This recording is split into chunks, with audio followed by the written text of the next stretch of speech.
Hola, bienvenidos al curso virtual de métodos numéricos que estaré impartiendo aquí desde mi rancho con muchas distracciones. Como por ejemplo, podemos ver aquí perros, gallos y caballos. El objetivo de esta clase será terminar de ver, en parte, los temas que quedaron pendientes para los proyectos y además cubrir el material necesario para avanzar los siguientes temas como los de interpolación. Entonces vamos a empezar con el tema de interpolación, que es bastante útil para cuando estamos utilizando métodos numéricos o estamos realizando procesos estadísticos como correlación entre dos series de tiempo que han sido muestreadas con intervalos temporales diferentes. ¿En qué consiste la interpolación? Bueno, supongamos que tenemos un conjunto finito de valores conocidos de una función, por ejemplo, f de x0 hasta f de x0. En palabras llanas, esto sería tener un conjunto de puntos. Lo que estamos buscando con la interpolación es encontrar una función continua que pase a través de todos estos puntos. Bueno, ¿para qué nos interesa conocer una función continua? Es un caso bastante común que cuando aplicamos un método numérico, digamos, por ejemplo, el método de Euler para resolver una ecuación diferencial, obtenemos una serie de puntos que representan la solución. Ahora supongamos que de esta solución queremos obtener la derivada para poder realizar una gráfica del espacio-fase. Si tenemos un conjunto de puntos, no podemos sacar directamente la derivada. El procedimiento consiste entonces en interpolar una función que pase a través de todos estos puntos. Y una vez que hemos interpolado, ahora sí tenemos una función continua sobre la cual podemos obtener la derivada. En palabras llanas, lo que estamos haciendo con la interpolación es encontrar esta función que pasa sobre todos estos puntos que son nuestros datos. Aquí hay que hacer hincapié en que esta función interpolada se obtiene a partir de un conjunto de puntos que están dentro de un intervalo, el intervalo dado por a y b. Ahora, dependiendo de dónde evaluemos la función que hemos obtenido a partir de la interpolación, el proceso obtiene nombres diferentes. En el caso de una función que se evalúa en este intervalo entre A y B, el proceso precisamente se conoce con el nombre de interpolación. Pero si evaluamos la función fuera de este intervalo, es decir, en un x que es menor que a o mayor que b, el proceso se conoce como extrapolación. Ahora, hay que tener cuidado, porque nada nos asegura de que si hemos interpolado sobre todos nuestros puntos, nada nos asegura, nada nos asegura de que fuera del intervalo a y b obtengamos una función bien comportada fuera de este intervalo. Por ejemplo, podría ser que la función interpolada dentro de este intervalo se comporta bastante bien, pero afuera del intervalo oscila muy descontrolada. Existen varios procedimientos para realizar la interpolación. La más simple es la interpolación polinomial, pero existen métodos más sofisticados como la interpolación de Lagrange, la interpolación de Newton, interpolación de Hermite y la interpolación de Splice. Todos estos métodos tienen algo en común. Todos estos métodos se basan en que la función que queremos ajustar sobre todos estos puntos se va a expandir como una serie de coeficientes multiplicados por una base. En este caso, vamos a comenzar con la interpolación polinomial, donde vamos a expandir la función en términos de la base polinomial. Es decir, vamos a tratar de ajustar todos estos puntos a un polinomio de la forma a sub j por x a la j. De nuestras clases de álgebra o incluso geometría analítica, sabemos que si tenemos un polinomio de grado n y tenemos n puntos, podemos encontrar una función que pase exactamente por todos estos puntos. Ok, entonces, ¿cómo tenemos este polinomio que interpola? Una vez que ya tenemos los valores conocidos, podemos evaluarlos sobre el polinomio que vamos a tratar de ajustar por los valores de A sub j. Entonces, una vez que observamos esto sobre todos los puntos conocidos, nos van a quedar una serie de n ecuaciones, donde cada una va a ser igual a el punto y el cero conocido. De esta manera, tenemos un sistema de ecuaciones que vamos a resolver. Si se dan cuenta, por la manera en que está estructurado este sistema de ecuaciones, podemos hacer una factorización en forma de matrices. ¿Cómo queda esto? Y ¡pam! Nos queda una ecuación matricial. Una vez que tenemos esta ecuación matricial, podemos entonces, le vamos a dar este nombre de B, porque se llama la matriz de Van der Monde, a todo este término. El término que queremos encontrar va a ser este vector de valores que A. Los puntos conocidos están dados por este vector de Y. Una vez que tenemos esta ecuación en esta forma, lo que podemos hacer para encontrar la solución, es decir, el vector de las A's, es multiplicar por la inversa en ambos lados de la ecuación. Es decir, vamos a obtener la inversa de esta matriz B y la vamos a multiplicar de este y este lado.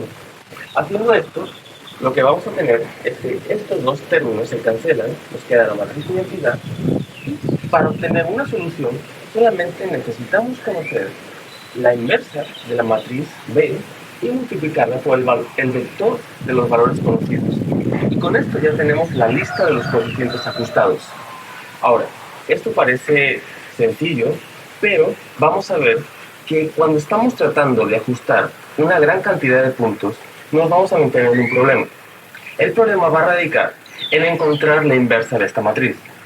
Cuando tengamos una gran cantidad de puntos, estos puntos, por ejemplo, van a ser elevados a potencias muy grandes. Y al elevar estos puntos a potencias muy grandes, vamos a estar haciendo cada vez más complicado obtener la inversa de esta matriz. Posteriormente vamos a ver otros métodos que corrigen este problema. Bien, ahora vamos a ver cómo transformamos todas estas ideas a código que podamos implementar en matemática. Para empezar vamos a definir una función sobre la cual vamos a interpolar. Por ejemplo, aquí he definido la función seno de x en un intervalo que va desde 1 hasta 5.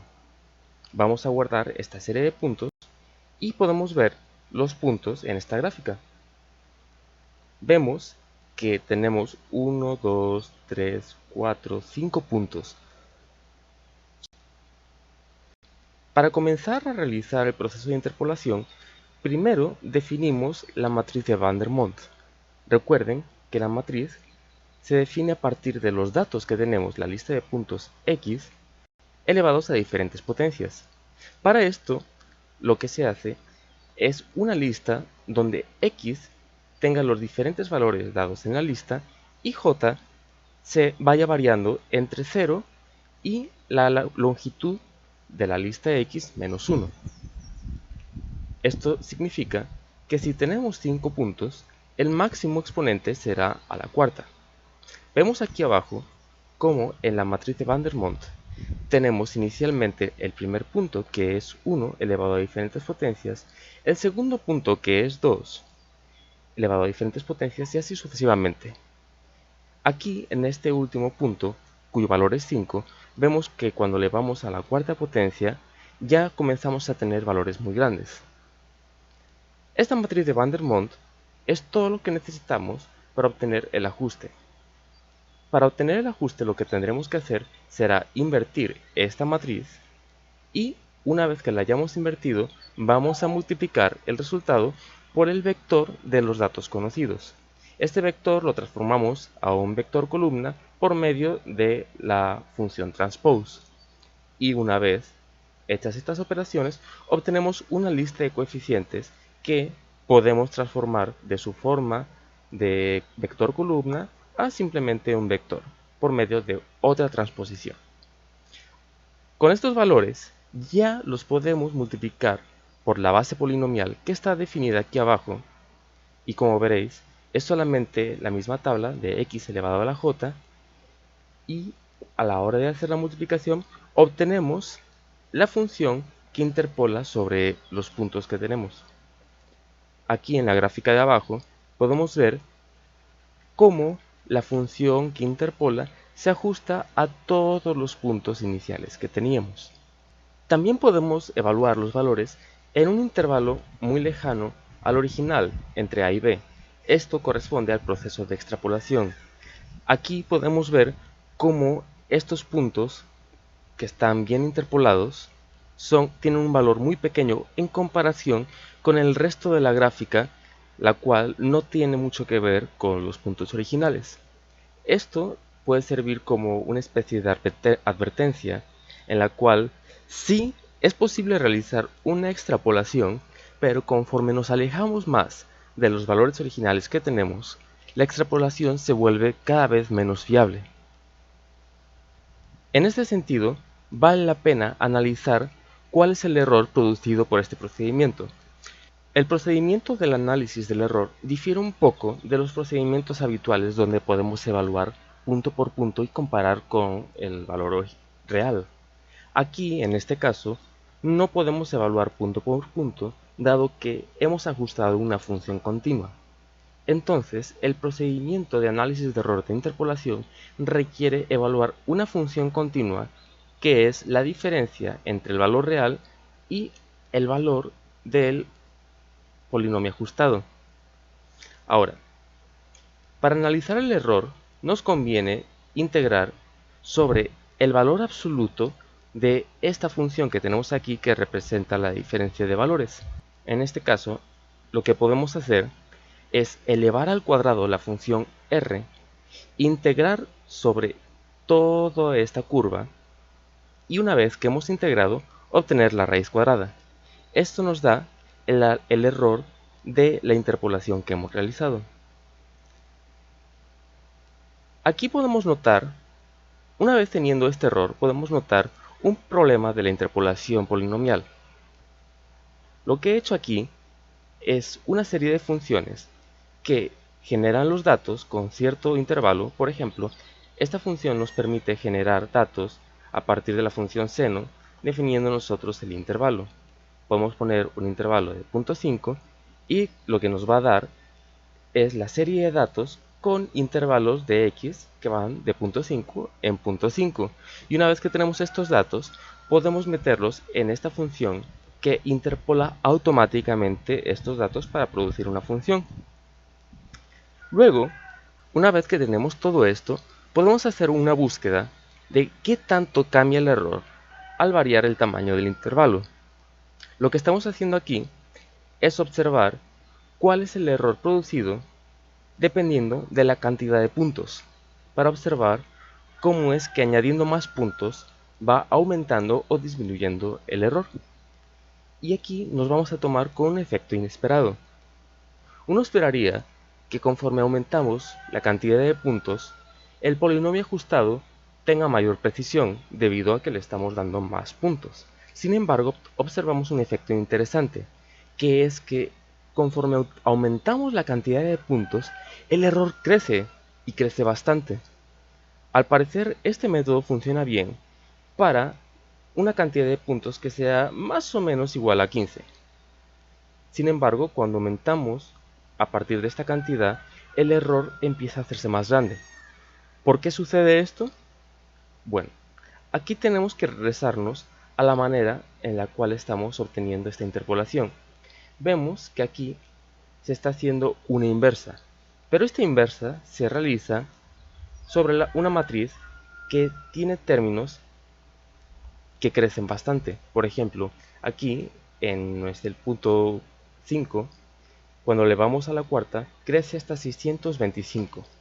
Conforme tenemos valores más grandes, es más difícil realizar el procedimiento numérico para obtener una inversa, y esto es lo que produce estos errores. Bien, ¿y de qué nos sirve todo esto?